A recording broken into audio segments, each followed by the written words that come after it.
Hola tout le monde, bienvenue sur ma chaîne, je m'appelle Ellie et aujourd'hui je reviens enfin pour vous parler d'un jeu paranormal, The 11 Miles Game. Est-ce qu'il y a quelque chose que vous désirez le plus au monde, quelque chose que vous feriez n'importe quoi pour obtenir? Eh ben ce jeu pourrait vous y aider, mais évidemment il y a des dangers.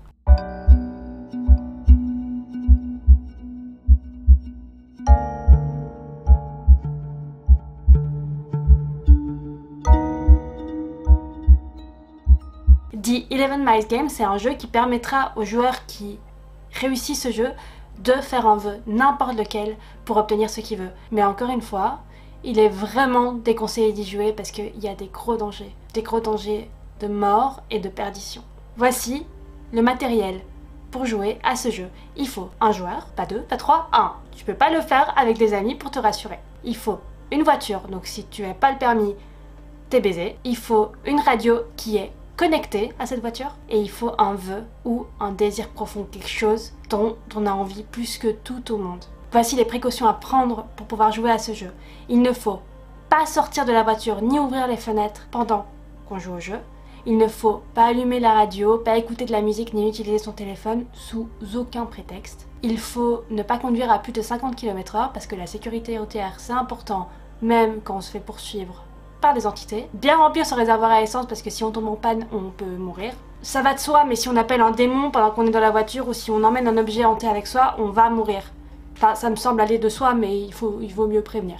Ne jamais sortir ses mains ou ses jambes de la voiture pendant le jeu, peu importe ce qu'on nous dit de faire. Voici les étapes pour jouer à ce jeu. D'abord, il faut trouver la route. Il faut commencer la nuit ou le soir pour que les routes soient vides et ensuite conduire jusque dans un endroit désert. Il faut que cet endroit soit en dehors de la ville, dans les bois, vraiment quelque part où il n'y a personne. Il faut qu'on arrive dans une forêt et puis il faut pénétrer dans cette forêt. On dit qu'il faut laisser notre vœu nous guider. Et si on y pense très fort, on finira par voir une route apparaître sur le côté droit de la route qu'on est en train d'emprunter. On verra des choses en rapport avec notre vœu. Par exemple, si on veut de l'argent, on verra de l'or. Si on veut de l'amour, on verra, je sais pas moi, des pétales de rose. Comment est-ce qu'on peut savoir si c'est la bonne route qu'on recherche? Elle n'a pas de nom et elle n'existe sur aucune carte. Ensuite, on peut arrêter la voiture pendant un moment, attendre d'être prêt, s'apprêter tranquillement à ce qu'on va faire.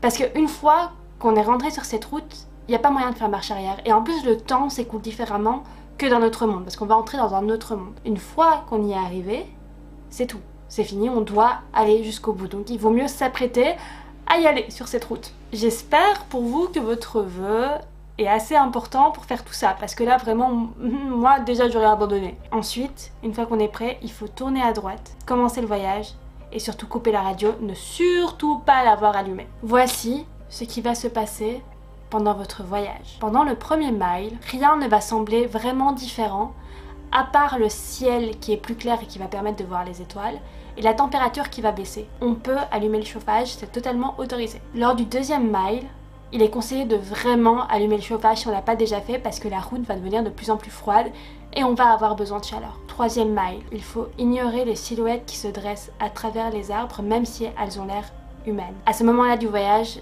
c'est complètement impossible de faire marche arrière. Si on fait marche arrière, on se retrouvera sur une route qui est interminable. On finira par tomber en panne et par mourir de froid. Quatrième mile, ignorer toutes les voix qui peuvent résonner même si elles ont l'air humaines. Les silhouettes vont se faire plus nombreuses, mais il ne faut pas essayer d'écouter ce qu'elles disent parce que cela va les mener vers vous.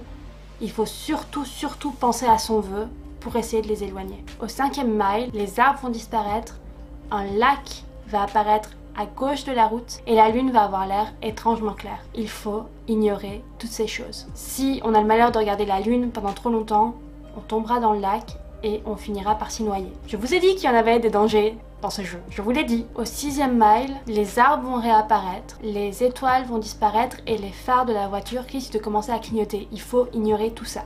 Si la radio s'allume, il faut totalement ignorer ce qu'elle nous dit, mais ne surtout pas essayer de l'éteindre. Une voix va sûrement résonner et commencer à parler calmement de vos pires peurs.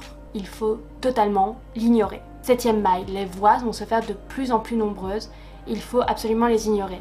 Si elles viennent de derrière, du siège arrière, il ne faut pas y faire attention et ne surtout pas regarder en arrière parce qu'on sait jamais ce qu'on peut trouver là derrière, sur le siège arrière, en train de nous regarder. Si on regarde ce truc qui est derrière nous, le visage de cette chose va nous paralyser et on finira par se cracher. Ces silhouettes, on dit qu'elles ne peuvent pas nous blesser physiquement, mais seulement faire en sorte qu'on crache la voiture. En fait, on pense que ces silhouettes seraient les âmes des personnes ayant entrepris le jeu plus tôt, ayant échoué, qui errent à présent sur cette route et qui aimeraient bien qu'on les rejoigne. 8e mile, le froid devient mortel. Il est possible que les phares de la voiture s'arrêtent totalement pendant un moment.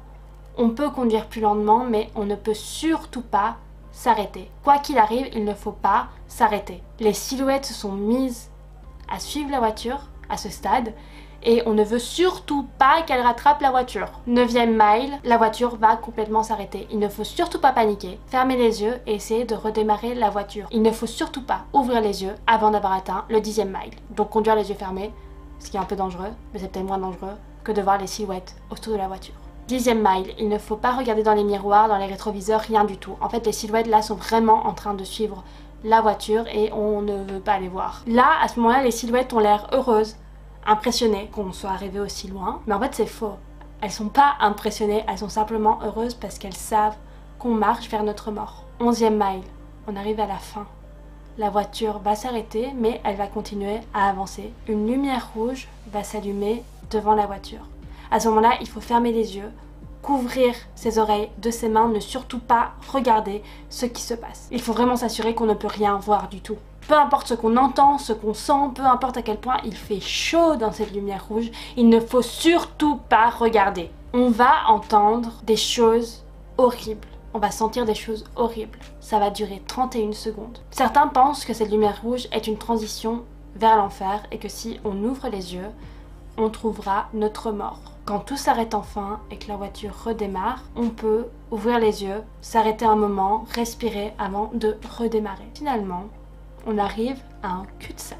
À ce moment-là, il faut arrêter la voiture, respirer calmement et faire notre vœu. Il est possible que notre vœu ait changé après ce voyage éprouvant. Ensuite, le joueur peut être pris de vertige. Quand le malaise se dissipera, le joueur se retrouvera soit devant la route qu'il a empruntée, soit devant sa maison, à l'intérieur de sa voiture. Si l'objet qu'on a souhaité est matériel, il faut vérifier le coffre ou le siège arrière. Si c'est plus petit, il faut vérifier ses poches. Et si ce n'est pas matériel, il faut attendre un tout petit peu, quelques minutes, et notre vœu finira par se réaliser. Voilà comment jouer au jeu du 11 Miles Game. Est-ce que vous avez un vœu qui est si important que vous pouvez risquer votre vie et votre sécurité pour le réaliser? Est-ce que vous seriez prêt à jouer à ce jeu en sachant ce que vous risquez? C'est tout pour aujourd'hui. J'espère que vous avez aimé cette vidéo. N'hésitez pas à laisser un pouce bleu, à vous abonner, à commenter. Ça veut vraiment dire beaucoup pour moi. Et je vous reverrai bientôt une prochaine fois. Et coupez...